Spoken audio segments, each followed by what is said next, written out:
ఒక్కసారి చూడొచ్చు, గతంలో 100 ఏళ్ల కింద ఇంగ్లాండ్ నుంచి అమెరికాకు బయలుదేరినటువంటి టైటాన్ షిప్ ఏ రకంగా అయితే మునిగిపోయిందో అదే విధంగా విశాఖపట్నం నుంచి ఇరాన్కు బయలుదేరినటువంటి ఇరాన్ యుద్ధ నౌకను అమెరికా హిందూ మహాసముద్రంలో శ్రీలంక తీరాన మాత్రము ఒక బాంబు దాడితో దాన్ని ముంచేసిందని మాత్రం చెప్పొచ్చు. చూడొచ్చు, దాదాపు 100 మందికి పైగా జల సమాధి అయినరాట. ఎంత దారుణం చూడండి ఒకసారి.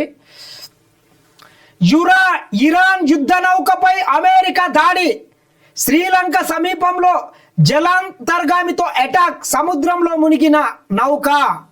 శ్రీలంక సమీపంలో అమెరికాకు సంబంధించినటువంటి జలాంతర్గామి ఈ యుద్ధ నౌకని పేల్చి పాడేస్తే మొత్తం అందులో ఉన్నటువంటి మొత్తం సిబ్బంది కూడా గల్లంత అయినరాట. చూడండి ఒక్కసారి ఎంత దారుణము.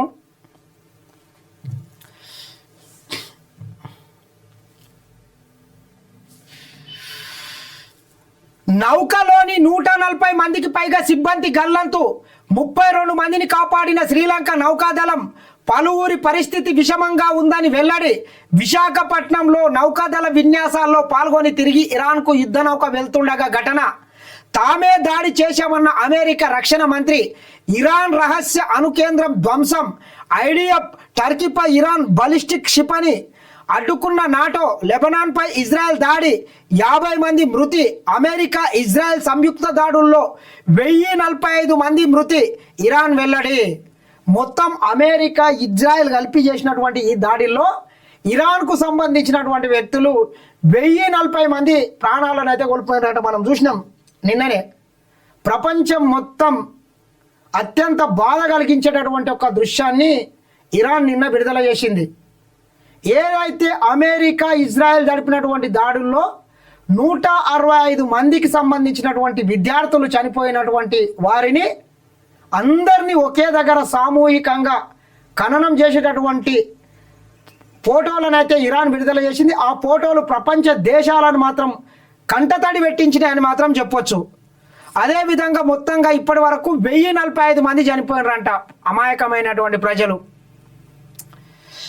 యుద్ధం తొలి 2 రోజుల్లోనే 650 మంది అమెరికా సైనికుల్ని హతమార్చాం.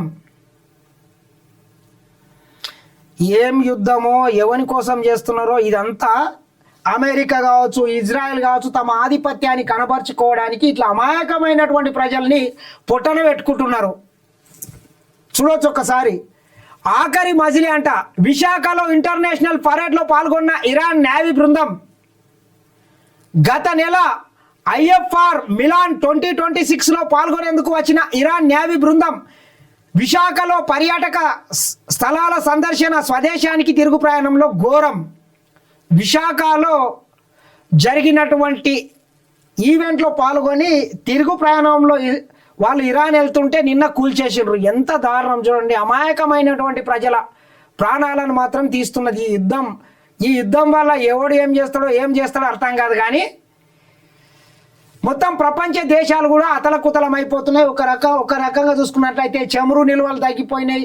ఇట్లా అన్ని దేశాలకు ఈ యుద్ధం మాత్రము పెద్ద ఎత్తున నష్టాన్ని అయితే మిగిలిస్తున్నది.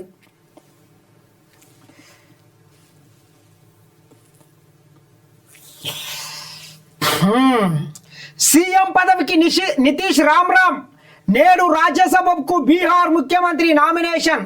హాజరు కానున్న కేంద్ర హోంమంత్రి అమిత్ షా. ముఖ్యమంత్రి పదవి బీజేపీకి దక్కే అవకాశం.